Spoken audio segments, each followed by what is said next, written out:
सकते हो, ये तुम्हारे बैटल आर्ट्स की गहरी मिस्ट्रीज को सामने लाता है, जिससे आगे चलकर हेवनली पैटर्न्स को समझने में बहुत मदद मिलेगी। ये सुनते ही टियन मिंग उत्साह से बोल पड़ा, अंकल यांग, क्या आप मुझे कोई बैटल आर्ट सिखाने वाले हैं? अंदर ही अंदर वो बेहद खुश था। आखिर अंकल यांग वर्मिलियन बर्ड नेशन के नंबर 1 सोर्ड गॉड हैं, तो जो भी वो सिखाएंगे वो जरूर सोर्ड आर्ट ही होगा। मु यंग ने कहा, मैं तुम्हें अपनी बनाई हुई सोर्ड टेक्निक सिखाऊंगा, 3 slaying swords of haven, earth and man. ये मेरी पूरी जिंदगी की सीख का निचोड़ है। ये असल में हेवंस विल रेल्म की बैटल आर्ट है, जो यूनिटी रेल्म से भी ऊपर है। तियनमिंग की आंखें फैल गईं। Heavens will realm? मैं तो अभी स्पिरिट सोर्स रेल्म में हूं। क्या 2 पूरे मेजर रेल्म्स पार करना ज्यादा नहीं है? मु यंग ने तुरंत भरोसा दिलाया, मैंने इसे सिंप्लीफाई, कंप्रेस और चुनकर सिर्फ वही हिस्से रखे हैं जिन्हें स्पिरिट सोर्स रेल्म में समझा जा सके। उसी के आधार पर तुम्हें गाइड करूंगा। तभी शेंगोंग ने एक तलवार उछालते हुए कहा, तियानमिंग, इसे पकड़ो। फिर बोला, यह मेरी स्पिरिचुअल ट्रेजर है और वर्मिलियन बर्ड नेशन का सबसे कीमती वेपन भी। तलवार पकड़ते ही तियानमिंग उसमें भरी ताकत से पल भर के लिए स्तब्ध रह गया। इसमें 2 एट्रीब्यूट्स हैं, फायर और लाइटनिंग। ये ग्रेट थंडर एनाहिलेशन सोर्ड है, 6th रैंक बीस्ट वेपन। इसे बनाना बिल्कुल आसान नहीं था। इसे हर साल हेवनली थंडर मिस्टिक स्टील से टेम्पर किया जाता है, जो फायर और लाइटनिंग से फॉर्ज होता है। 93 तरह के स्पिरिट ओर्स के मेल से बनाई गई है और इसे 7th रैंक थंडरफायर स्किंक बीस्ट के खून में क्वेंच किया गया है, जिसमें आग की तपिश और थंडर की टीयरिंग पावर दोनों हैं। समझाने के बाद शेंगोंग ने हंसते हुए मु योंग के कंधे पर हाथ रखा। तुम्हारे अंकल यांग और मैंने पहले ही बात कर ली थी। वो तुम्हें बैटल आर्ट सिखाएंगे और वेपन मैं दूंगा। कैसा लगा? तियनमिंग उत्साह से बोला, मुझे बहुत पसंद है, धन्यवाद अंकल शेन। उस पल तियनमिंग की आंखें नम हो गईं। 4 साल पहले जब वो यहां आया था तो उसके पीछे कोई नहीं था, इसलिए वो हार गया था। लेकिन अब उसे एहसास हुआ कि सपोर्ट कैसा लगता है, और ये एहसास बहुत अच्छा था। फिर मु यंग गंभीर होकर बोला, तियनमिंग, तुम्हारा सामना शायद लिन शाओइंग से होगा। ये सोर्ड आर्ट मैंने उसे कभी नहीं सिखाई। वो गद्दार डिसाइपल सेक्रेड हेवन पैलेस की इतनी तारीफ में डूब गया है कि अब मुझे भी सम्मान नहीं देता। तुम्हें ये तलवार देना और ये सोर्ड आर्ट सिखाना ही मेरी तरफ से आखिरी मदद है। आगे तुम्हारी जिंदगी और मौत तुम्हारे अपने हाथ में होगी। तियनमिंग ने पहले ही मन बना लिया था, मैं जानता हूं, मैं लिन शाओइंग को बिल्कुल नहीं छोड़ूंगा। यह सुनकर मु यांग ने तलवार कस कर पकड़ी। ध्यान से देखो, तियनमिंग, और तलवार घुमाते हुए बोला, 3 slaying swords of haven, earth and man में कुल 7 मूव्स हैं। उसके पैरों के नीचे स्पिरिट एनर्जी का वॉर्टेक्स बना। मैन स्लेइंग सोर्ड, पहला मूव गोस्टली डांस, दूसरा सोल ओथ। पूरा फॉर्म दिखाने के बाद उसने कहा, अर्थ स्लेइंग सोर्ड, पहला पल्स, दूसरा सप्रेस हेल। क्योंकि यह धरती की पल्स खींचता है, सप्रेस हेल सीधे नर्क की नींव हिला देता है। फिर उसने धीरे से समझाया, हेवंस स्लेइंग सोर्ड, विशाल आकाश की सोर्ड इंटेंट को इकट्ठा करता है। पहला गॉड्स राथ, दूसरा हेवनली ट्रिब्यूलेशन और तीसरा vanishing sword of mistake annihilation, जो सुप्रीम सोर्ड इंटेंट है। यही असली हेवंस विल का मार्ग है। यह सुनते ही तियनमिंग का चेहरा पीला पड़ गया। यही हेवंस विल है। इतनी सिंप्लीफाइड फॉर्म में भी इतना भारी एहसास हो रहा है।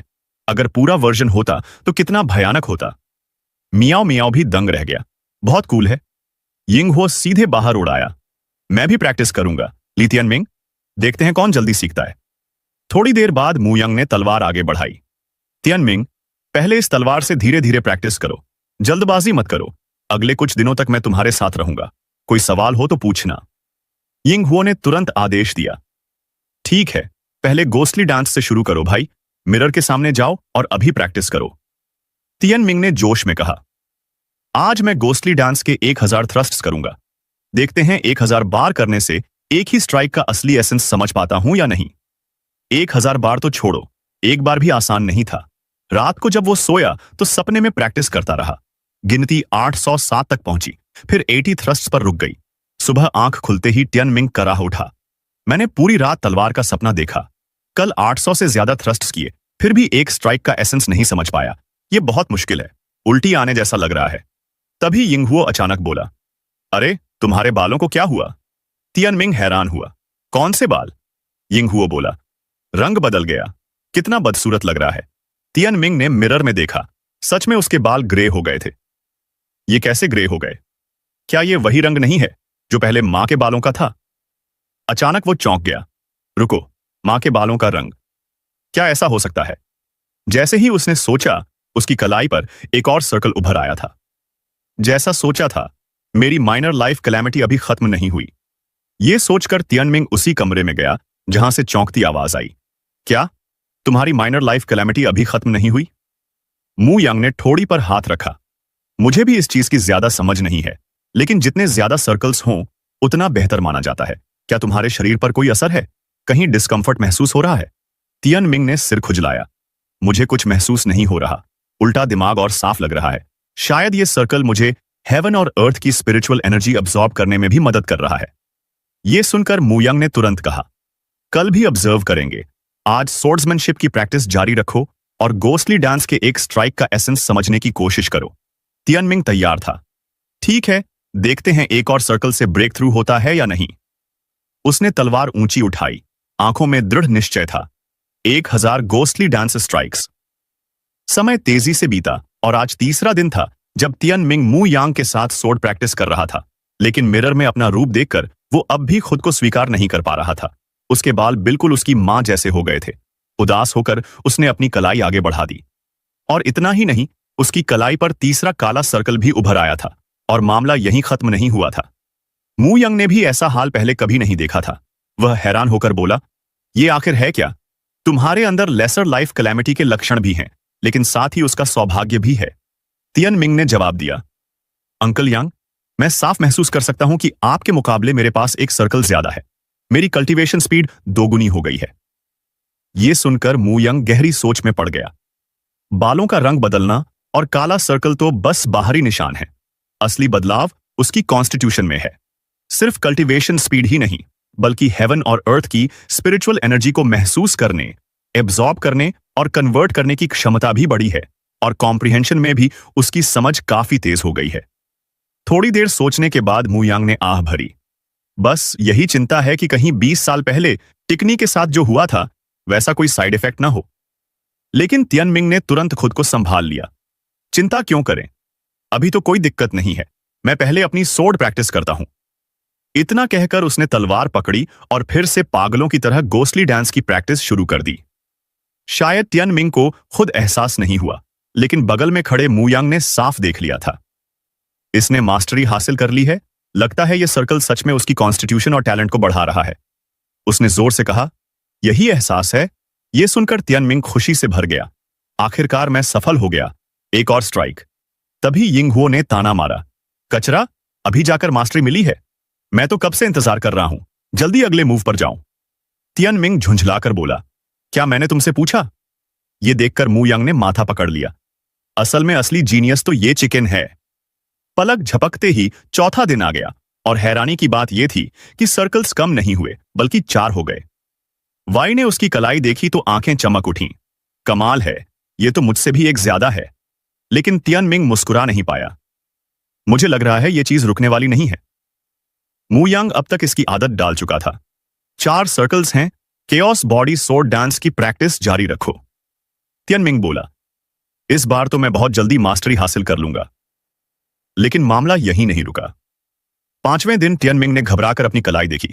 5 सर्कल्स। यिंग हुओ ने बेवकूफी भरी बात कही, 5 मतलब 4 से 1 ज्यादा। मियाओ मियाओ बोला, और 6 से 1 कम। 6ठे दिन जाकर यह बढ़ना रुका। तियनमिंग बुदबुदाया, अब नहीं बढ़ रहा, लगता है खत्म हो गया। लेकिन यिंग हुओ ने चेताया, इतनी जल्दी मत मानो। मेरे और मियाओ मियाओ के पंखों के नीचे एक नया काला धब्बा आ गया है। अपनी बाईं बांह भी चेक करो। मियाओ मियाओ ने टांग उठाकर दिखाया, इतना काला है कि पूरा ढक गया है। तियनमिंग ने शक से अपनी काली बांह देखी। नहीं यार, क्या मेरी काली बांह पर भी उग रहे हैं? ध्यान से देखने पर वो झुंझला उठा। जैसा सोचा था, इतना काला है कि साफ दिख ही नहीं रहा। तभी उसके दिमाग में एक बड़ा अंदाजा आया। क्या इस तरफ भी 5 मैचिंग सर्कल्स बन रहे हैं? अगर सच में ऐसा है तो ये तो हेवन डिफाइंग होगा। मेरी ताकत 10 गुना बढ़ जाएगी। जैसा उसने सोचा था, 10वें दिन तक उसके बाल पूरी तरह सफेद हो गए और काली बांह पर सर्कल्स की संख्या बराबर हो गई। तियनमिंग बेबस होकर बोला, कुल मिलाकर 10 सर्कल्स। ये तो पागलपन है। वाई खुश होकर बोली, कमाल है, तुम्हारे पास मुझसे पूरे 7 सर्कल्स ज्यादा हैं। तियनमिंग हल्का सा सिमटा, मां, मुझे पता है, मू यांग ने शांत स्वर में कहा। सच में अजीब है। अब तुम हेवन स्किल सोर्ड की प्रैक्टिस करो। तियन मिंग ने आज्ञाकारी होकर कहा। समझ गया। उसने सिर झुकाकर मन ही मन मंत्र दोहराया, हेवन स्किल सोर्ड, और फिर तलवार घुमाकर एक ऐसी सोर्ड ची छोड़ी जिसने आसमान तक रोशन कर दिया। मू यांग दंग रह गया। इतना शक्तिशाली, लेसर लाइफ कैलेमिटी के बूस्ट के बिना भी इसका टैलेंट लिन शोइंग से ज्यादा है, और 10 सर्कल्स के साथ तो यह सच में डरावना है। उसके मन में अचानक एक पूर्वाभास उठा कि ली तियन मिंग शायद सच में हेवंस विल को समझ सके, गॉड्स की विल को पार कर सके और heaven, earth and man trinity की असली ताकत जगा सके। 11वें दिन बॉडी चेक तियन मिंग की सुबह की रूटीन बन चुकी थी। अब कोई नया सर्कल नहीं उभरा और उसने तय कर लिया कि कुल 10 ही हैं। तभी वाई एक सुनहरा इनविटेशन लेकर अंदर आई। Teeyan Ming, thunder Lord's manner से निमंत्रण आया है। तियन मिंग ने पूछा, मां, किस बात का इनविटेशन? वाई ने हल्के गुस्से से कार्ड बढ़ाया। यूलिंग जी और लिन शाओइंग की शादी का इनविटेशन है। वो जानबूझकर तुम्हें उकसा रहे हैं, मत जाना। लेकिन तियन मिंग ने जिद की, जाऊंगा, अभी तय नहीं है कि कौन किसे उकसाएगा और शायद अच्छा तमाशा देखने को मिले। कार्ड पर समय पड़ते हुए उसने दूर देखा। 3 दिन बाद शुरू होगा। शायद मेरे और लिन शाओइंग के बीच हिसाब चुकता करने का दिन आ गया है। मुझे सोर्ड प्रैक्टिस और करनी होगी। पलक झपकते ही 3 दिन बीत गए और जगह लाल लालटेन से सज चुकी थी। पटाखों की आवाज के बीच स्पष्ट स्वर गूंजा, पहला प्रणाम हेवन और अर्थ को। तियन मिंग एक कोने में खड़ा चुपचाप सब देख रहा था। दूसरा प्रणाम माता पिता को। उसने सोचा, लगता है लिंग जी भी स्पिरिट सोर्स रेल्म में ब्रेक थ्रू कर चुकी है। दूसरी तरफ थकी हुई दिखती मुइंग भी जल्दी आ गई थी। पलक झपकते ही रस्में खत्म हुई। दूल्हा दुल्हन एक दूसरे को प्रणाम करें। अब इन्हें ब्राइडल चेंबर में ले जाओ। चमकीले लाल कक्ष में शाओइंग ने धीरे से लिंग जी का घूंघट उठाया और मीठे स्वर में कहा, इस जीवन में मैं सिर्फ तुमसे प्रेम करूंगा, तुम्हें थामूंगा, तुम्हारी रक्षा करूंगा और कभी छोड़ूंगा नहीं। लिंग जी ने भी वचन दिया, हम साथ में कल्टीवेट करेंगे, साथ में लड़ेंगे और कभी पछतावा नहीं होगा। ये कहकर वह शाओइंग की बाहों में सिमट गई। पति, मैं हमेशा तुम्हारे साथ रहूंगी और हम हमेशा एक दूसरे से प्रेम करेंगे। शाओइंग ने प्यार से कहा, चलो अब मेहमानों को टोस्ट देने का समय है। बाद में लौटकर मैं तुम्हें दिखाऊंगा कि मैं तुम्हें कितना प्यार करता हूं। लिंग जी मुस्कुराई, ठीक है, तब पूरे दिल से प्यार करना। मुख्य हाल में भीड़ जमा थी। कृपया दूल्हा दुल्हन का स्वागत करें। तभी चेहरे पर गुस्सा लिए मुइंग आगे बढ़ी। ब्रदर टिंग, मैं आपको टोस्ट देना चाहती हूं। शाओइंग ने अपनी एक्स को घूर कर घृणा से देखा। तुम हो मुइंग? लाल रोशनी से जगमगाते हाल के बीच मुइंग फिर बोली, ब्रदर टिंग, मुझे आपको टोस्ट करने दीजिए। कुछ पल सोचकर शाओइंग बोला, तुम तो काफी ठीक दिख रही हो। मुइंग ने झुककर टोस्ट पेश किया। ब्रदर टिंग, मैंने आपकी कही हुई बातों पर अच्छे से सोच लिया है। उसने सम्मान का दिखावा करते हुए शाओइंग के कप में शराब उंडेली। ब्रदर टिंग, मैं आपका प्याला किनारे तक भर देती हूं। और जैसे उसे भरोसा दिला रही हो, मुइंग ने अपना खुद का कप भी एक ही घूंट में खाली कर दिया। ब्रदर टिंग, मेरा ख्याल रखने के लिए धन्यवाद। मैं आपको उज्जवल भविष्य और ढेर सारे बच्चों की शुभकामनाएं देती हूं। मुइंग ने अपनी ड्रिंक खत्म कर ली। शाओइंग भले ही बड़बड़ाया, तुम बहुत ज्यादा बोलती हो, अब घर जाओ और आराम करो। लेकिन उसने भी अपना कप एक ही बार में खाली कर दिया। उसके बाद शाओइंग बिना जरा भी शक किए मुइंग के पास से गुजर गया। अब तुम जा सकती हो। मुइंग ने पहले जैसा ही आज्ञाकारी व्यवहार बनाए रखा। जी ब्रदर टिंग। लेकिन जैसे ही उसने ये शब्द कहे, उसकी आंखों में एक खतरनाक चमक कौन थी, जिसमें गहरी साजिश और खतरे की आभा झलक रही थी। मैं अभी चली जाऊंगी। इस पूरे समय यिंग हुओ और तियन मिंग मुइंग को ध्यान से देख रहे थे। उसकी शक्ल देखकर यिंग हुओ बोला, उस औरत को देखो, उसे जरूर पूरी तरह बेइज्जत किया गया है। और सच तो यही था कि तनमिंग यही चाहता था। उसने मन ही मन सोचा, ऐसा ही होना चाहिए, तब तो और भी अच्छा होगा, बस देखते रहो। लिन शाओइंग की किस्मत जरूर फूटने वाली है। बाहर जांगचिंग भी पहुंच चुका था। तियन मिंग की आवाज में हल्की उत्सुकता थी। ये शादी सच में बहुत भव्य है। वर्मिलियन बर्ड नेशन के सारे प्रभावशाली लोग यहां मौजूद हैं, खुद वर्मिलियन बर्ड किंग भी। लेकिन मुझे लिंगर और प्रिंसेस नहीं दिख रही। काफी समय हो गया लिंगर को देखे हुए।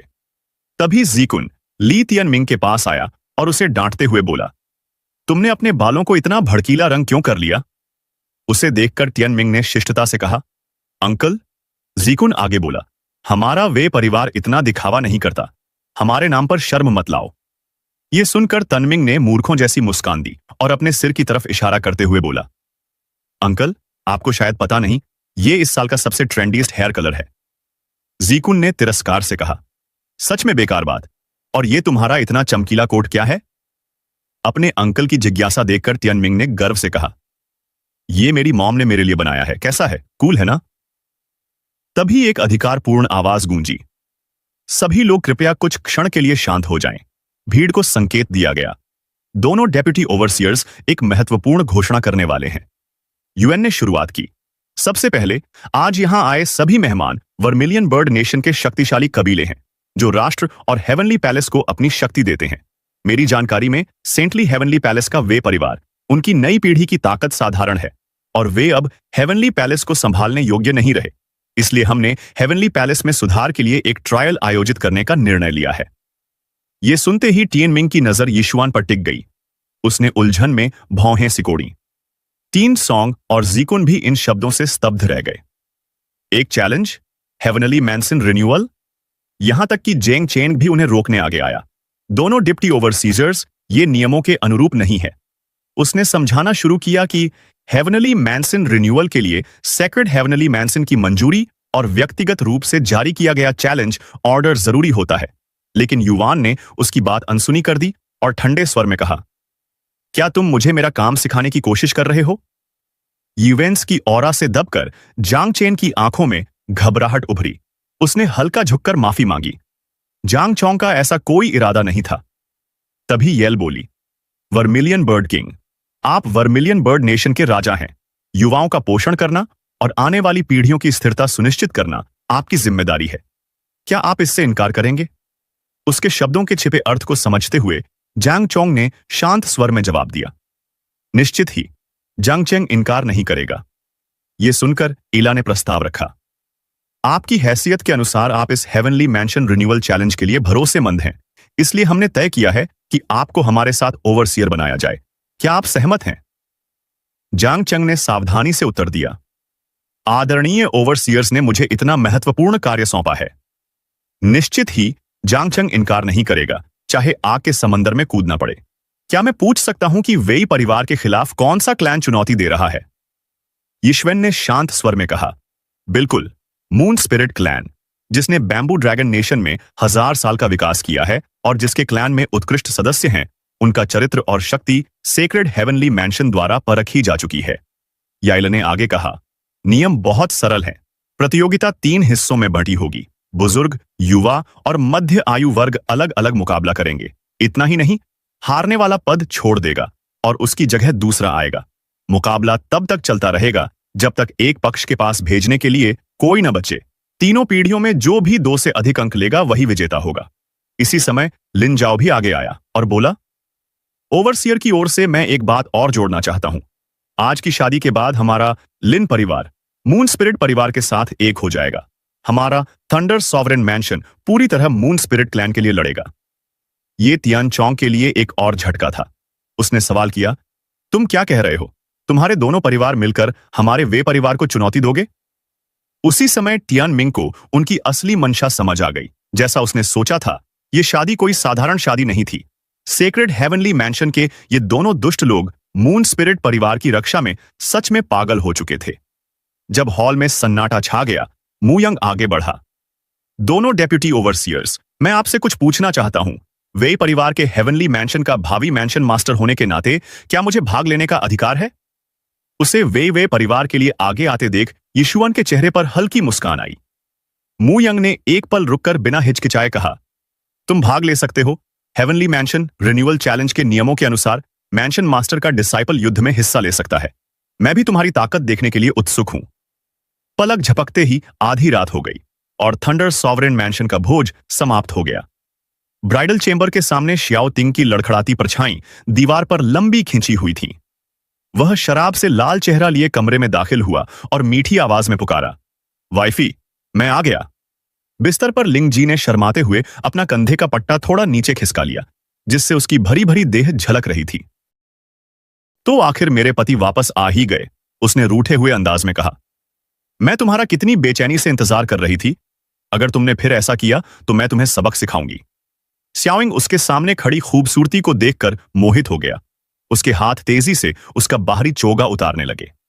मैं लिन श्याओइंग तुमसे वादा करता हूं कि इस जीवन में तुम्हें इंतजार कराने की यह आखिरी बार होगी। जैसे ही वह झपट्टा मारते बाघ की तरह आगे बढ़ा, लिंगजी ने मीठी आवाज में कहा, तो इस बार मैं तुम्हें माफ कर दूंगी। उसने गले से फुसफुसाते हुए कहा। पति?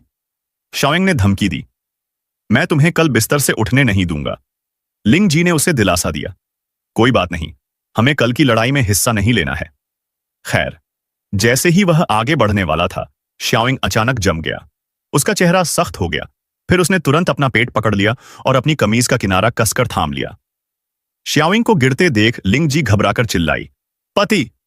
श्याओइंग की आवाज बेचैन थी। मुझे क्या हो गया है? बहुत दर्द हो रहा है, जल्दी मदद बुलाओ। अब तक श्याओटिंग दर्द से पागल हो चुका था। लगातार और दर्दनाक चीखें मार रहा था। उसकी चीखें जल्दी ही सुहागरात के कक्ष के बाहर गूंजने लगीं। लिन जाओ घबरा गया और श्याओटिंग को घूरते हुए बोला, मेरे भतीजे श्याओटिंग, तुम्हें क्या हो रहा है? पलक झपकते ही वह डर गया जब उसने महसूस किया कि उसके अंग फटने लगे हैं और यही दर्द का कारण है।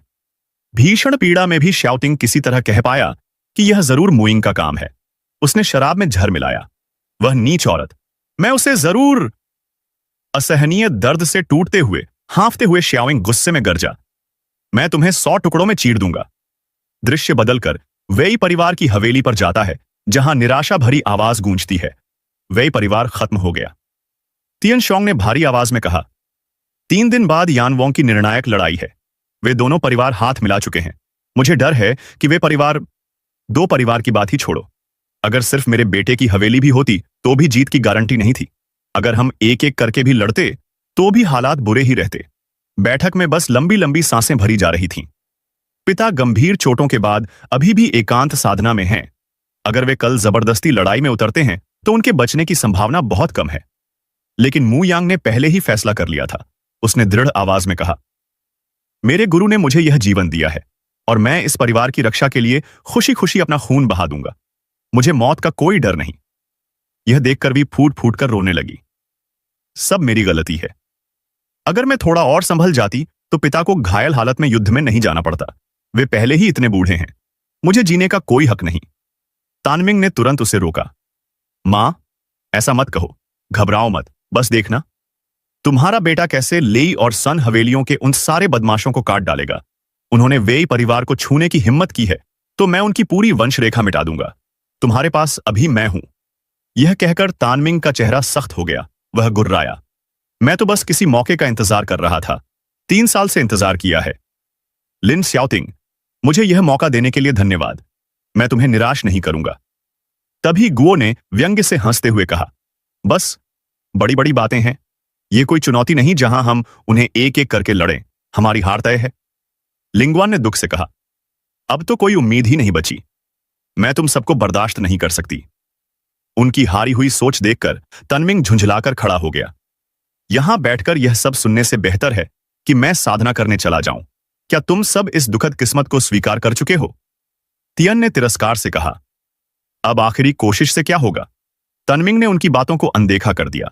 मैं तलवार की अनुभूति पाने जा रहा हूं। सिर्फ मू यांग ही तियनमिंग की असली ताकत जानता था और वह चुपचाप उसकी दूर जाती पीठ को देखता रहा।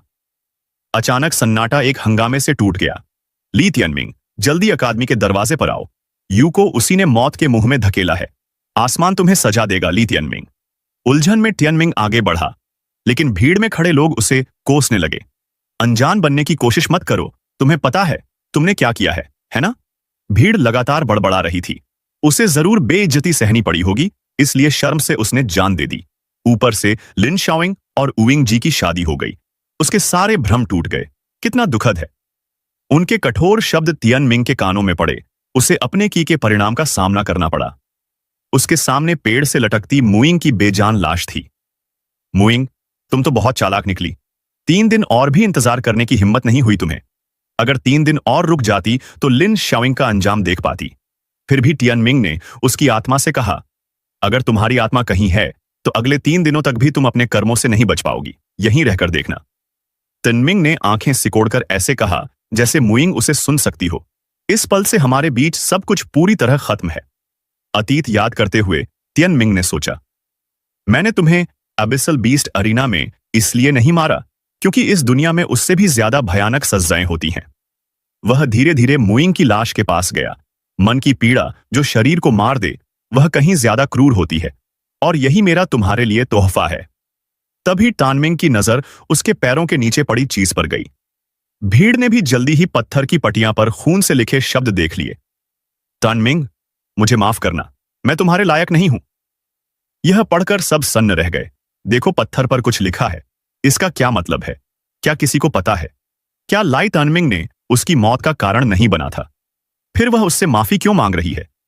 क्या कुछ दिन पहले 3 साल पुरानी बातों की अफवाहें नहीं थीं? लेकिन टानमिंग के मन में मुइंग को माफ करने का कोई इरादा नहीं था। अफसोस, तुम्हारी माफी बहुत देर से आई।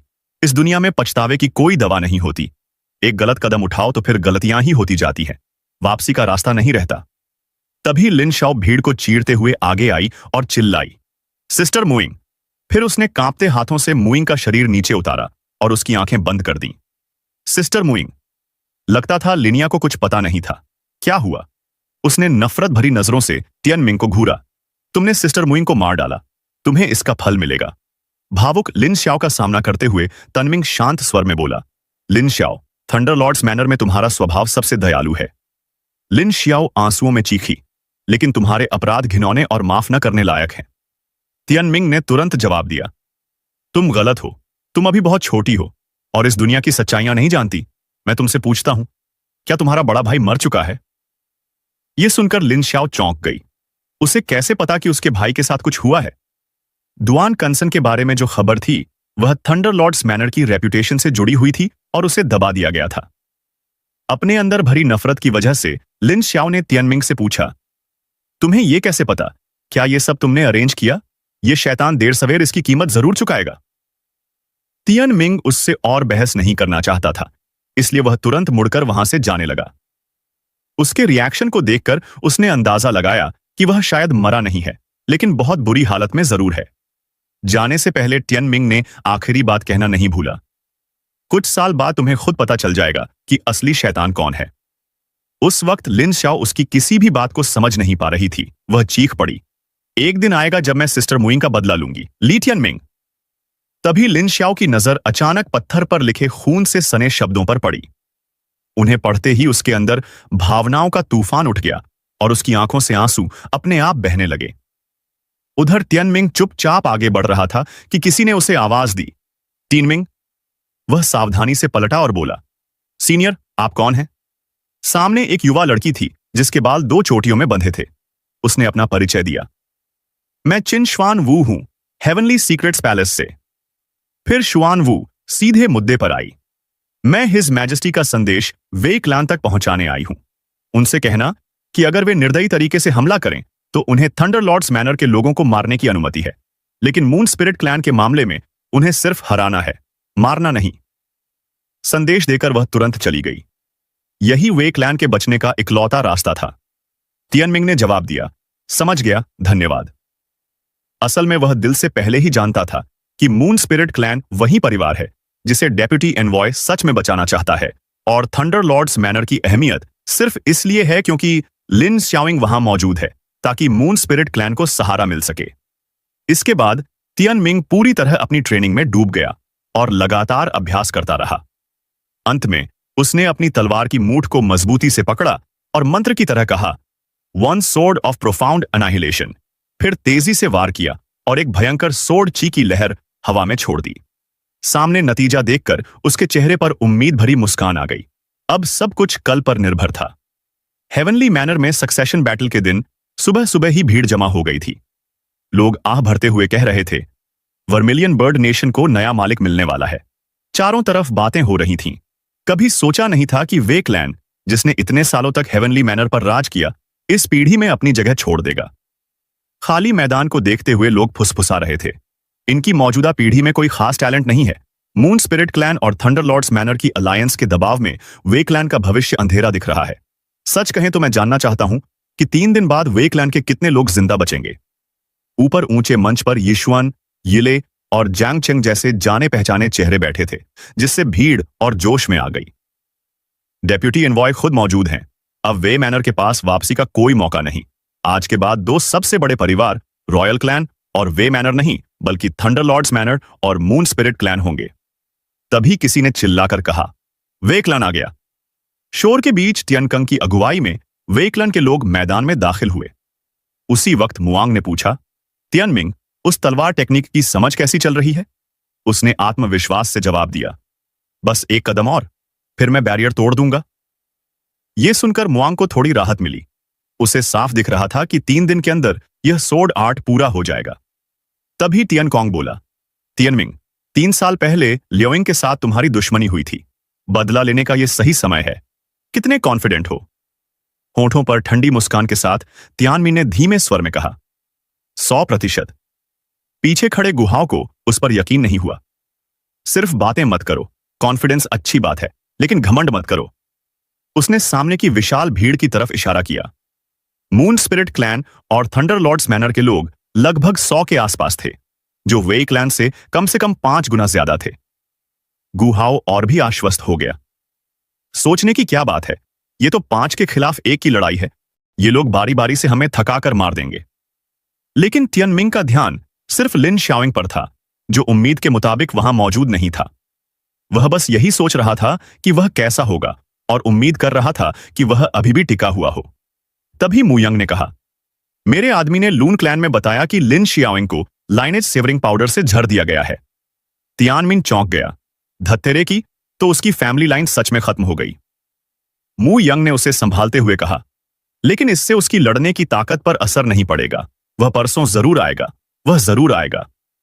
तभी ऊंचे मंच से जांगचोंग की आवाज गूंजी, सब लोग जानते हैं कि आज हम यहां क्यों इकट्ठा हुए हैं। उसने गंभीर स्वर में घोषणा की, यह मुकाबला बेहद रोमांचक होगा। मैं उम्मीद करता हूं कि दोनों क्लैन्स अपनी ताकत साबित करेंगे। मुझे 2 सुपरवाइजिंग लॉर्ड्स द्वारा इस पूरे मुकाबले की अध्यक्षता करने का सम्मान मिला है और मैं वर्मिलियन बर्ड किंगडम के लोगों की तरफ से भी इस युद्ध की निगरानी कर रहा हूं। अब मैं ज्यादा नहीं कहूंगा। आज दोनों महान क्लैन्स के सीनियर्स के बीच निर्णायक युद्ध है। मैं दोनों पक्षों से निवेदन करता हूं कि अपने चैंपियन को मैदान में भेजें। तभी यिश्वेन ने बीच में रोकते हुए कहा, रुकिए। उसकी हथेली से चमकदार रोशनी निकली और उसने घोषणा की, शुरू करने से पहले मैं सेलेस्टियल रून बैरियर स्थापित करूंगा। उसने तेजी से बैरियर खड़ा किया और समझाया, यह बैरियर एबिसल बीस्ट ड्यूलिंग अरे से बिल्कुल अलग है। इसके अंदर जाने के बाद बाहर नहीं आ सकते, इसलिए दोनों पक्ष पूरी ताकत से लड़ सकते हैं, बिना आसपास को नुकसान पहुंचाने या मासूम लोगों को चोट पहुंचाने की चिंता किए। जब विजेता तय हो जाएगा तब मैं बाहर निकलने का रास्ता खोलूंगा। अब आप लोग शुरू कर सकते हैं। इतना कहते ही दर्शकों की भीड़ जोश में गरज उठी। तभी वी क्यूयेन बोला, बड़े भाई, पहले मुझे जाने दो। तियनकंग ने उसे समझाया, तुम और मैं ही सीनियर जनरेशन से बचे हैं, सावधान रहना। इतना कहकर वेकिंग मंच के बीच में कूद गया और बोला, मैं वेकलैंड का वेकिंग हूं। आओ, तुम में से कौन है जो मेरा सामना करने की हिम्मत रखता है? उसका अंदाज देखकर तियनमिंग हल्का सा मुस्कुराया। वेकिंग कभी वेकलैंड का फाइटिंग मैनियक कहलाता था। उसने लगभग अपने ही बड़े भाई को हरा दिया था। अब भले ही वह बूढ़ा हो चुका था, लेकिन उसकी आभा अब भी उतनी ही ताकतवर थी और सबको सम्मान करने पर मजबूर कर रही थी। इसके बाद उसका प्रतिद्वंदी भी आगे बढ़ा। लीसोन क्लान का लिन शांग चुनौती स्वीकार करता है। उसने अपनी चालाक लोमड़ी जैसी आंखें सिकोड़ लीं और तिरस्कार भरी आवाज में बोला, वेकिंग, तुम्हारा अतीत शानदार रहा होगा, लेकिन अब तुम बूढ़े और कमजोर हो चुके हो। मैं तुमसे 10 साल छोटा हूं और अभी अपने पीक पर हूं। बस गर्दन धोकर मौत का इंतजार करो। वीकिंग ने उसकी बातों को कोई महत्व नहीं दिया और कहा, चलो हमला करो। सिर्फ शब्दों से उकसाना कायरों का काम है। यह सुनते ही लिन शेंग ने देर नहीं की और तुरंत अपना symbiotic beast heavenly thunder black panther बुला लिया। जवाब में वाइकिंग ने भी अपना symbiotic beast sky pillar purple lightning rock प्रकट किया और गरजते हुए बोला, लिन शंग, आज देखता हूं तुम में कितना दम है। इतना कहते ही वाकिंग ने जमीन पर पैर पटका, जैसे ताकत जुटा रहा हो। उधर लिन शांग भी मुद्रा बनाकर तैयार हो गया और अगले ही पल दोनों आदमी और उनके सिम्बियोटिक बीस्ट्स एक दूसरे पर टूट पड़े। नीचे खड़े मुयांग ने तियनमिंग को याद दिलाया, ध्यान से देखना, हेवनली विल समझ चुके 2 एक्सपर्ट्स की लड़ाई तुम्हें हेवनली विल सोर्ड स्टाइल को बेहतर समझने में मदद करेगी। तियनमिंग ने सिर हिलाया, हां, मैं ध्यान से देखूंगा। लेकिन जैसे ही उसने मन लगाकर देखना शुरू किया, वह हैरान होकर बोल पड़ा, लगता है इसकी जरूरत ही नहीं पड़ेगी। सब कुछ बहुत तेजी से हुआ। लिन शंग एक ही वार में वेकिंग से हार गया। भीड़ में तुरंत चर्चा छिड़ गई। पलक झपकते ही नतीजा तय हो गया। समझने का मौका ही नहीं मिला। लोग उत्साह से चिल्लाने लगे, इतनी आसानी से जीत गए, लगता है वीकलैंड इतना भी आसान नहीं है।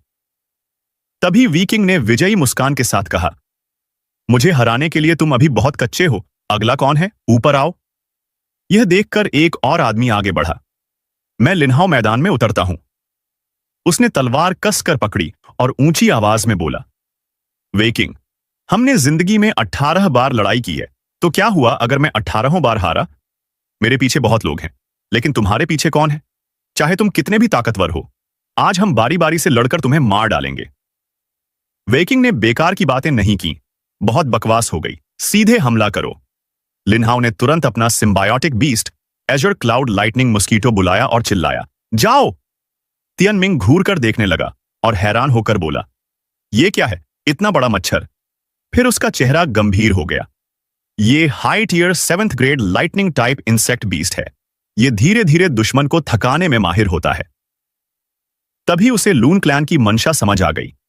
वे इसी तरीके से वेकिंग की स्टैमिना खत्म करके अगले फाइटर के लिए मौका बनाना चाहते थे, लेकिन वेकिंग मानो कुछ जानता ही ना हो, जोश में आगे बढ़कर लड़ पड़ा। एक बार फिर नतीजा तुरंत तय हो गया। लिनहाओ भी लिन शांग की तरह हार गया। तब जांग चंग ने घोषणा की, लिनहाओ पराजित है, लिंग क्लान अगला व्यक्ति भेजे। हालांकि लिनहाओ बुरी तरह घायल था, फिर भी उसने ताना मारा, वेकिंग, 19वीं बार हराने से क्या होगा? अपनी हालत देखो, क्या तुम मेरे तीसरे भाई को भी हरा पाओगे? यह सुनकर वेकिंग भड़क उठा, तुम कॉन्ग युन दियान वैन की धुंध से झर खा चुके हो, तुम खुद ही कमजोर होते जाओगे, दफा हो जाओ, अगला आए। अब दोनों पक्षों की असली निर्णायक लड़ाई शुरू हो चुकी थी और दर्शक लगातार चीयर कर रहे थे। मैदान के बीच वीकिंग अब भी आसमान चीरती आभा के साथ खड़ा था। अगला। तभी कोई आगे आया। लियोन मैनर का लिनमाओ मैदान में उतरता है। वेकिंग, आज का तुम्हारा प्रदर्शन वे फैमिली के लिए शर्म की बात नहीं है, अब नीचे उतर जाओ। वेकिंग ने व्यंग्य से हंसते हुए कहा, शर्म तो तुम्हें आनी चाहिए, बारी बारी से लड़ते हो और खुद को ताकतवर कहते हो, तुम सब कमजोर हो। लिन माओ ने तुरंत जवाब दिया, नियमों के हिसाब से इसमें कोई शर्म नहीं, मानता हूं तुम ताकतवर हो, लेकिन फायदा क्या, आखिर हारना तो तुम्हें ही है। इसके बाद वेकिंग ने अपने सिम्बियोटिक बीस्ट को आदेश दिया, sky piercing purple lightning rock, हमला करो। लिन माओ भी तेजी से आगे बढ़ा। कुछ वारों के बाद दोनों के बीच बराबरी की स्थिति बन गई, लेकिन तभी वाइकिंग को महसूस हुआ कि कुछ गड़बड़ है। ये पहले दो बेकारों से ज्यादा ताकतवर है और मेरे शरीर में जहर असर दिखाने लगा है। लिन माओ ने उसके चेहरे का भाव पढ़ लिया और खतरनाक मुस्कान दी। बाहर खड़े तियनमिंग ने पहले ही नतीजा भांप लिया था। वेकिंग और उसका हाफ बीस्ट तेज जहर से प्रभावित हैं और सामने वाला उससे कमजोर नहीं, ये राउंड हार जाएगा। अभी सबसे अच्छा यही है कि जल्दी हार मान ले ताकि बाहर जाकर इलाज करा सके। जैसे ही उसने सोचा, लिन माओ हवा में उछलकर वेकिंग के सिम्बियोटिक बीस्ट पर सीधा हमला कर बैठा। उसे इतनी बेरहमी से मारा जाता देख वेकिंग चिल्लाया, लिन माओ, नीच इंसान, मैंने तुम्हारे दोनों भाइयों और उनके हाफ बीस्ट्स को नहीं मारा, फिर भी तुम इतने निर्दयी हो। लेकिन लिन माओ रुका नहीं और गरज कर बोला, सिर्फ तुम्हारे हाफ बीस्ट को नहीं, तुम्हें भी मारूंगा। वेकिंग ने जान की बाजी लगाकर हथियार उठाया, सपने में भी नहीं।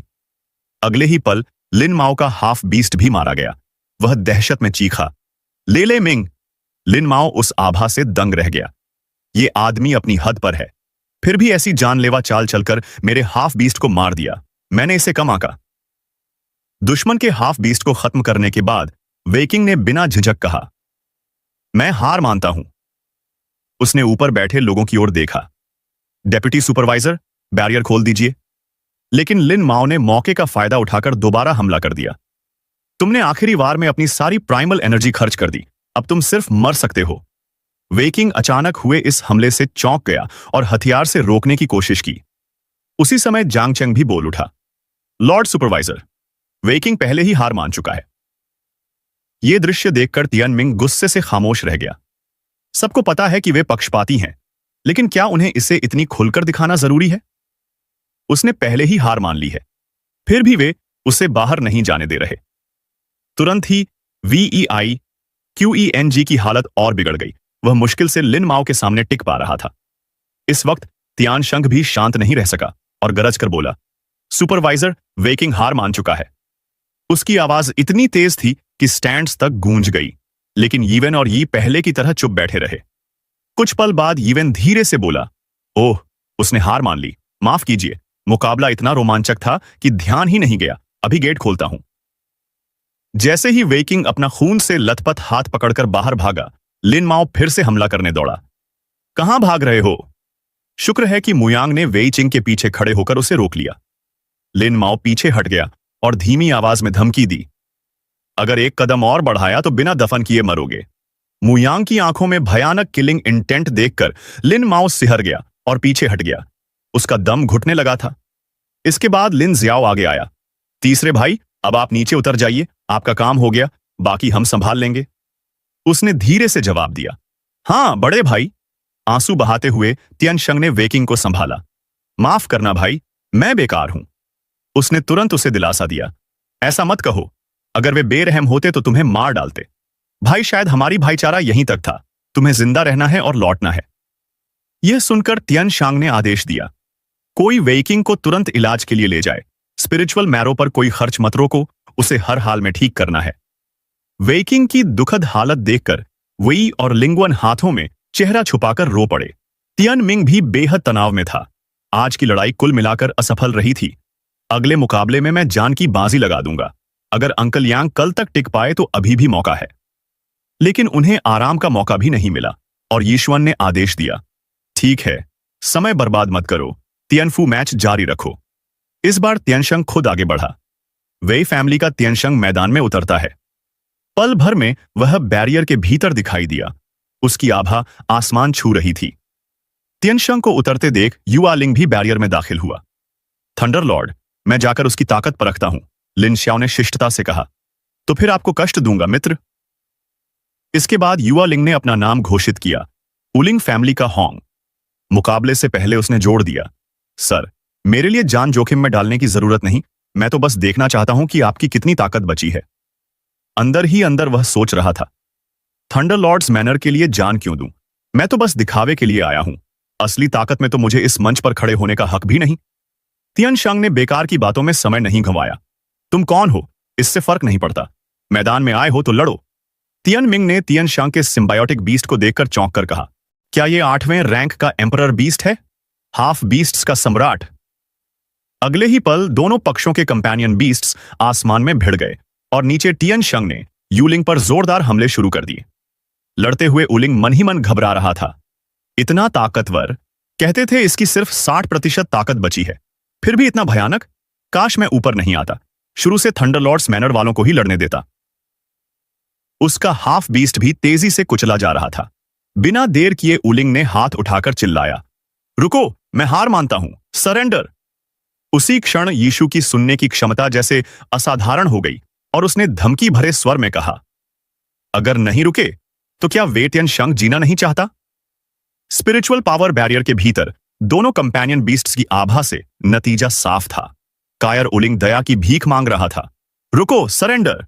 जैसे ही उसने कहा, उसके पैरों के नीचे स्पिरिचुअल पावर का गोला बना और पल भर में वह गायब हो गया। तियानमिंग जानता था कि वे पक्षपाती हैं, लेकिन इतनी बेशर्मी से उसके पैरों के नीचे टेलीपोर्टेशन गेट खोल देंगे, उसने सोचा भी नहीं था। युए लिंग की रक्षा में वे सचमुच पागल हो चुके थे। तियानशंग ने गुस्से से ऊपर देखा तो यीशुअन ने व्यंग्य से कहा, बुरी नजर नहीं है तुम्हारी, अगली बार इतनी आसानी नहीं होगी। इसके बाद लिन श्याओशान से बैरियर में दाखिल हुआ। वे तियानशंग, तुमने कभी सोचा भी नहीं होगा कि इतने साल घमंड करने के बाद अपने ही परिवार की एकेडमी के दरवाजे पर मरोगे। उसे देखकर तियानशंग भड़क उठा। दूसरे की मुसीबत का फायदा उठाने वाले बेशर्म लिन श्याओ, इतने साल बाद भी क्या तुम मेरे सामने खड़े होने लायक नहीं? उसके साथ उसका कंपेनियन बीस्ट भी प्रकट हुआ। लिन श्याओ जोर से हंसा, बेवकूफी मत करो, जीवन मरण की लड़ाई में मैं तुम्हारी कमजोरी का फायदा क्यों ना उठाऊं? तुम्हारी जान लेने के लिए आया हूं और तुम मरने वाले हो, फिर भी ऐसी बचकानी बातें कर रहे हो। तियानशंग ने सीधा जवाब दिया, अगर मुझे गिराना है तो पहले खुद की एक खाल उतरवानी पड़ेगी। इन शब्दों ने लिन श्याओ को भड़का दिया और उसने तुरंत अपने कंपेनियन बीस्ट को आदेश दिया, मार डालो। उसी समय तियन शांग ने भी अपने कंपेनियन बीस्ट को आगे बढ़ने का आदेश दिया और आसमान में दोनों बीस्ट्स के बीच भयंकर टक्कर हुई। नीचे तियन शांग और लिन स्याओ भी आमने सामने भिड़ गए। आसपास की भीड़ मुंह खोले देख रही थी और फुसफुसा रही थी। वे तियन शांग अपनी 40% से ज्यादा कॉम्बैट पावर खो चुका है, फिर भी थंडर लॉर्ड से इस हद तक लड़ रहा है। अगर पूरी ताकत में होता तो थंडर लॉर्ड उसके सामने टिक भी नहीं पाता। क्या यह हेवनली विल रेल्म के शिखर का युद्ध है? लेकिन एक तरफ खड़ा तियन मिंग समझ गया कि कुछ गड़बड़ है। नहीं, दादा जल्दी जीतने के लिए अपनी सारी ऊर्जा जला रहे हैं, पर इससे उनकी ताकत तेजी से खत्म हो रही है। अगर ऐसा चलता रहा तो वे ज्यादा देर नहीं टिक पाएंगे। जैसा उसने सोचा था वैसा ही हुआ। तियन शंग को जोरदार वार लगा और वह पीछे उड़ता हुआ गिर पड़ा। जमीन पर लेटे लेटे उसने खून की बड़ी धार उगली। उसकी सारी ताकत खत्म होती दिख रही थी। वे फैमिली के लोग घबरा गए। वीसी चिंतित होकर चिल्लाई, पिता! बाकी सभी पुकार उठे, दादा! तियन शंग को गिरते देख लाम त्रियू जोर से हंसा। सोचा नहीं था कि 60% ताकत में भी तुम मुझे लगभग हरा देते। अफसोस की बात है। लेकिन तियन शंग का हौसला जरा भी कम नहीं हुआ। उसने दहाड़कर कहा, लम त्रियू, अगर तुम मुझे मार भी दोगे तो क्या? मैं वी तियान शंग, मेरे वंशज और मेरे शिष्य तुम्हारे थंडरलॉर्ड मंशन की पूरी रक्तरेखा मिटा देंगे। यह सुनकर लाम त्रियू और घमंडी हो गया। वह तिरस्कार से हंसते हुए बोला, तुम्हारे उन निकम्मे वंशजों के भरोसे खुद को और शर्मिंदा मत करो। फिर वह पागलों की तरह चिल्लाया, आज तुम मरोगे, कल तुम्हारा पूरा परिवार मरेगा और उसके बाद तुम्हारा खून का नामो निशान मिटा दिया जाएगा। तियन शांग ने अपने दिल का सवाल पूछ ही लिया, इतनी निर्दयता क्यों? क्या मेरी वे फैमिली ने कभी तुम्हारा कोई नुकसान किया है? लाम त्रियू ने बेपरवाही से जवाब दिया, कोई दुश्मनी नहीं, कोई पुराना हिसाब नहीं, बस तुम्हारा वे मैंशन हमारे लैम फैमिली के रास्ते में खड़ा है। अगर हम तुम्हें खत्म नहीं करेंगे तो हमारा परिवार अगले स्तर तक कैसे पहुंचेगा, बताओ? तियन शांग लड़खड़ाते हुए खड़ा हुआ, सिर्फ इसलिए कि हम तुम्हारे रास्ते में हैं? लाम त्रियू ने तुरंत एक और वार किया, इतनी उम्र हो गई फिर भी इतने भोले हो। इस वक्त वह पागलों की तरह हंस रहा था। उसके चेहरे पर जीत का उन्माद साफ दिख रहा था। भयानक हमले का सामना करते हुए तियन शंग ने निराशा में सोचा, लगता है आज मेरा अंत है। गिरने से पहले उसने आखिरी सांसों में आदेश दिया, मॉड द्वांग, लैम्प फैमिली के हर एक वंशज को मार देना। बाहर खड़ा मॉड द्वांग बेचैनी से सब देख रहा था। उसका दिल घबराहट से भरा था। मास्टर, लेकिन उसके पास और रास्ता नहीं था। वह तुरंत नाट हुयन की ओर मुड़ा और विनती की, लॉर्ड सुपरवाइजर, मेरे मास्टर हार मान चुके हैं, कृपया रास्ता खोल दीजिए। लेकिन नाट हुयन बिल्कुल नहीं हिला। ठंडे स्वर में बोला, किसी ने हार मानी, मुझे तो नहीं दिख रहा। उसके चेहरे का भाव देखकर मॉड द्वांग की आंखों में गुस्सा भर गया, मगर अगले ही पल उसने खुद को संभाला और बोला, लड़कों, थंडर फ्लेम सोड दो। लड़का घबराया हुआ तलवार ले आया।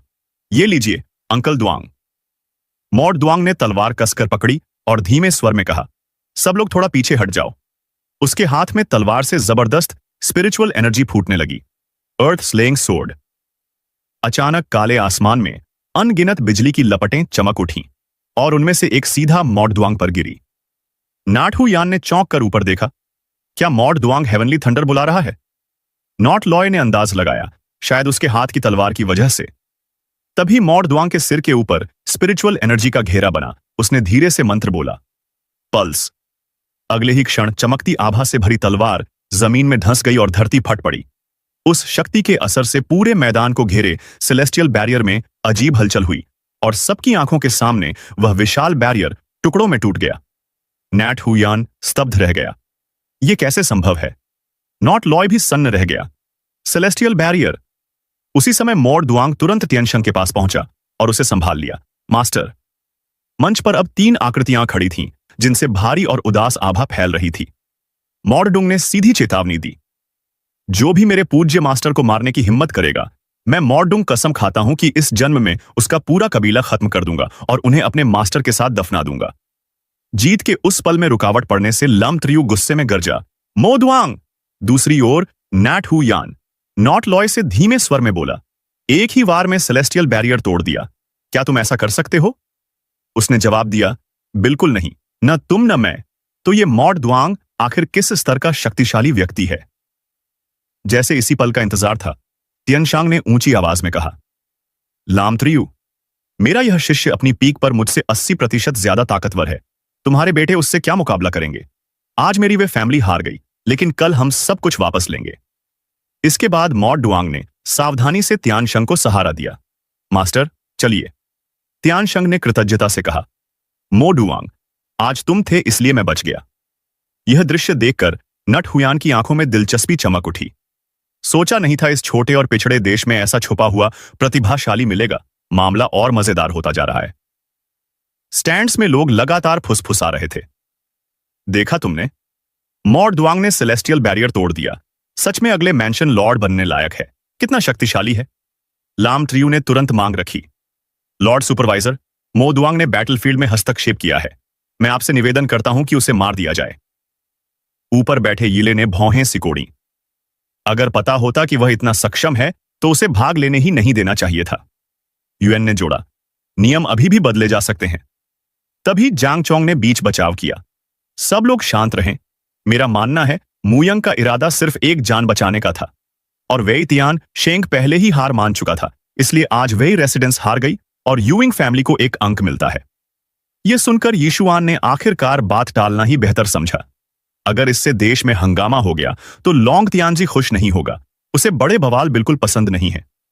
युवान ने भी आपत्ति नहीं की। जैसा आप कहें वैसे ही सही। वैसे भी इस गंदे स्थान पर कौन ज्यादा रुकना चाहता है। थोड़ी देर बाद जांग चेंग ने औपचारिक घोषणा की, आज का मुकाबला यहीं समाप्त होता है। दोनों पक्ष लौटकर तैयारी करें। कल मिडिल एज जनरेशन की प्रतियोगिता शुरू होगी। पलक झपकते ही अगला दिन आ गया और सुबह से ही दर्शकों की भीड़ मैदान के चारों ओर जमा हो गई। इस समय टियन मिंग चुपचाप चारों ओर नजर दौड़ा रहा था। वह अभी तक नहीं आया। लगता है द्वांगन पाउडर का असर गंभीर है और अंकल लिन को संभलने में समय लगेगा। हाँ, क्या वह भीड़ में है? अचानक उसकी नजर एक परिचित चेहरे पर पड़ी। ली यनफोंग। उसका यहां होना टियन मिंग को हैरान नहीं कर रहा था। आज मिडिल एज जनरेशन की लड़ाई थी और लाइसन रेजिडेंट्स का दामाद होने के नाते उसे लून रेजिडेंट्स की तरफ से बलि का बकरा बनाकर भेजा जाना तय था। सबके सामने फिर से वह बैरियर खड़ा किया गया। देखो, सेलेस्टियल पैटर्न बैरियर फिर सक्रिय हो गया। अब शुरू होने वाला है। जांग चेंग आगे बढ़ा और घोषणा की, बिना देर किए अब दोनों महान तियनफू फैमिलीज की मिडिल एज जनरेशन की लड़ाई शुरू होती है। साथ ही उसने नियम फिर से दोहराए और जोर देकर कहा, बाहर के लोग युद्ध में हस्तक्षेप नहीं करेंगे और जो प्रतिद्वंदी हार मान चुका हो उसका पीछा करके उसे मारना मना है। फिर जांग चेंग ने गंभीर स्वर में मुकाबले की शुरुआत की और दोनों पक्षों से अपने फाइटर्स भेजने को कहा। एक तरफ तियन चोंग हालात का अंदाजा लगा रहा था। सामने वालों की संख्या बहुत ज्यादा है। वे जरूर रोटेशन स्ट्रेटजी अपनाएंगे। मुआंग, तुम सबसे आखिर में जाना। पहले टानशोंग और जिकुन जाएंगे ताकि सामने वालों को थोड़ा थका सकें। मुआंग ने तुरंत जवाब दिया, समझ गया मास्टर। मैदान में उतरने से पहले तियन चोंग ने दृढ़ स्वर में कहा, पिता, निश्चिंत रहिए। भले ही उनके लोग ज्यादा हों, असल में सिर्फ लिन तियान ही निर्दयी है। जिकुन और मैं अपनी पूरी ताकत लगाकर उन्हें कमजोर कर देंगे। तभी जिकुन आगे आया। मैं पहले जाऊंगा। यह कहकर वह शान से स्पिरिचुअल एनर्जी बैरियर के अंदर प्रवेश कर गया। वे रेजिडेंस का वे जिकुन। जैसा तियन मिंग ने अंदाजा लगाया था, उसका प्रतिद्वंदी सचमुच लाइसन रेजिडेंस से था, ली यनफोंग। उसे देखते ही जिकुन की आंखें चमक उठीं। अरे तुम! वह मन ही मन खुश हो गया। यही वह दुश्मन था जिससे उसे सबसे कम डर था। साफ तौर पर कैनन फॉडर। नीचे खड़ी वाई ने घृणा से यनफोंग की तरफ देखा। फिर वही। दर्शक और भी उत्साहित हो गए। मामला मजेदार हो गया। जिसे वेई तियानशान ने कभी कुछ नहीं समझा, वही अब उसके बेटे के सामने खड़ा है। आज ली यनफोंग के पास खुद को साबित करने का मौका है। जिकुन ने तिरस्कार से कहा, तुम अभी अभी हेवनली विल रेल्म में पहुंचे हो, है ना? यानफोंग शांत स्वर में बोला, तो क्या? कौन ज्यादा ताकतवर है अभी पता चल जाएगा। इतना कहकर उसने अपना life bound beast heavenly white flame Chongming bird बुलाया और दृढ़ आवाज में गरजा, वे जिकुन, आज तुम्हारी बेकार जान मैं ले लूंगा। जिकुन हंस पड़ा। इतनी बड़ी बड़ी बातें? क्या तुम सच में अपने उस नीच खून वाले लाइफ बाउंड बीस्ट पर भरोसा कर रहे हो?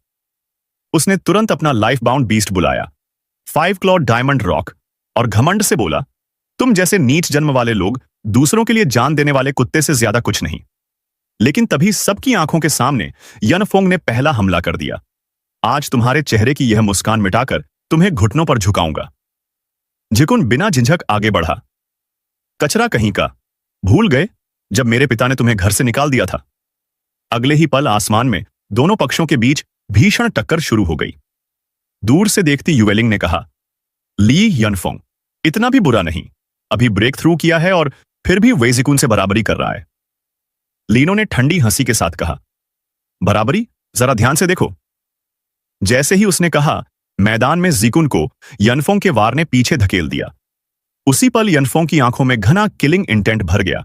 वह चिल्लाया, मर जाओ, और तुरंत अपनी टेक्निक इस्तेमाल की, lifeless health sword, yellow springs thrust, और लगातार आगे बढ़ता गया। दर्शक दंग रह गए। क्या ली वे युएन ने लाइफलेस हेल्थ सोर्ड सीख ली? यह तो superior grade heavenly will combat art है, अभी तो इसका ब्रेक थ्रू हुआ है। जब जिकुन उस स्पिरिचुअल पावर में घिर गया तो वह मन ही मन सोचता रह गया, यह नामुमकिन है। इससे पहले कि वह संभलता, यनफोंग दहाड़ा, अब मरने का समय, और एक भीषण विस्फोट हुआ जहां अभी जिकुन खड़ा था। आश्चर्य की बात यह थी कि जिकुन का सिम्बियोटिक बीस्ट वाजरा रॉक ठीक समय पर आकर घातक वार को रोक गया, लेकिन यनफोंग की आंखों का इरादा कम नहीं हुआ और वह और भी उग्र होकर झपटा। अब तुम्हारी बारी। जिकुन अब लड़ने की हालत में नहीं था। वह चिल्लाया, पास मत आओ, मैं सरेंडर करता हूं। लेकिन हमला फिर भी पड़ा और आसमान में एक और जबरदस्त झटका गूंजा। धूल छोंकने पर जिकुन अस्त व्यस्त हालत में भागता दिखा। गेट खोलो, मैं हार मानता हूं, यानफोंग शांत स्वर में बोला। तेज भागे तुम, वरना सिर काट देता। यूएन ने टिप्पणी की कि उसने गोल्डन लाइट पर्ल का विस्फोट करके जान बचाई, लेकिन खुद को भी अपंग कर लिया।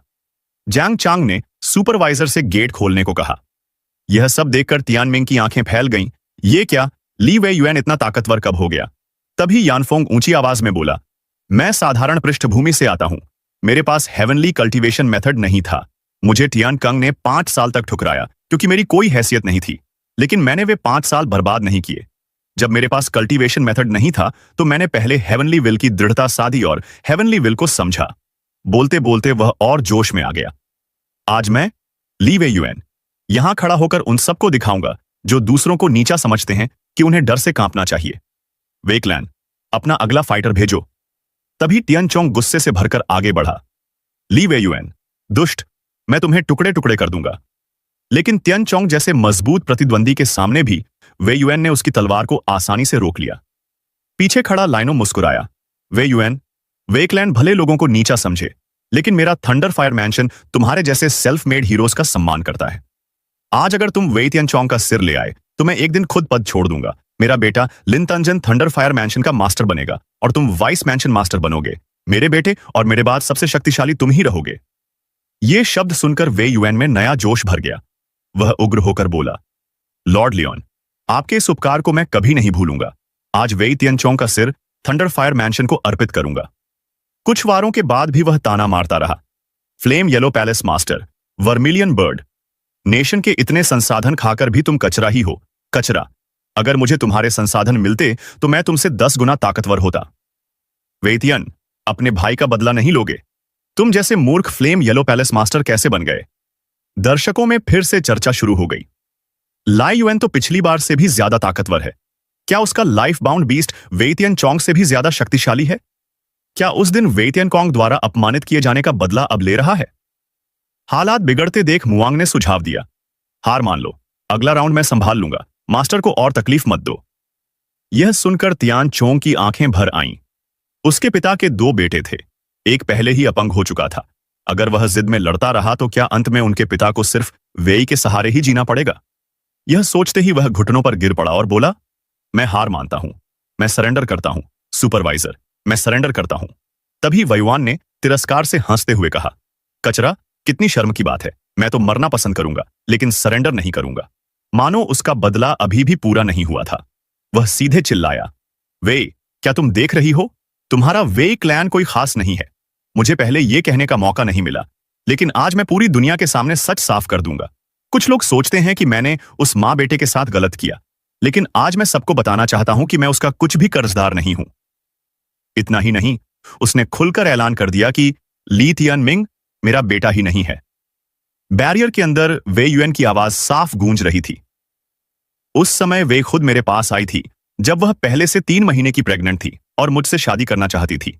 बच्चे को जन्म देने के बाद उसी नाजायज बच्चे की वजह से उस पर एक छोटा सा कैलेमिटी आ गया। इसलिए हम दोनों ने कभी एक दिन भी पति पत्नी की तरह साथ नहीं बिताया। यह सुनते ही भीड़ में फुसफुसाहट शुरू हो गई। क्या वो किसी और के बच्चे को पाल रहा था? अगर और मसालेदार बात है तो बताओ। ये सब सुनकर तियन मिंग के दिल का सवाल खुद ही हल हो गया। अब समझ आया कि उसने उसे कभी अपनाया क्यों नहीं। यहां तक कि ल्यूतियन की मदद करनी हो तब भी उसने हाथ नहीं बढ़ाया। इस सच्चाई के बाद तियन मिंग के दिल में जिम्मेदारी का एहसास भी खत्म हो गया। लेकिन उसका असली पिता कौन था? तभी यनफंग और झर उगलने लगा। उसने उसे शादी से